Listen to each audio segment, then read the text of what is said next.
Hello friends, how are you? Brother Ray here. I hope you're doing well. So today we want to look at if the commandments is still in effect. Now, many churches and many pastors are preaching that the commandments is no longer in effect or that the 10 commandment law has been done away with.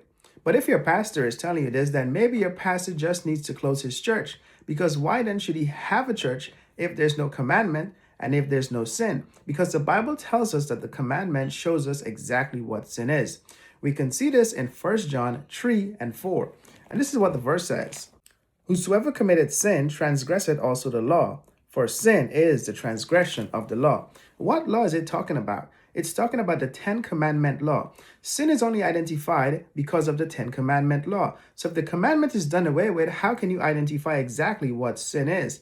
So if your pastor is telling you that the 10 commandment has been done away with, how is your pastor being able to identify exactly what sin is? You cannot do away with the 10 commandments because the 10 commandments was instituted by God to show us exactly how we can identify sin and exactly what his character is and exactly what his foundation is, which is love.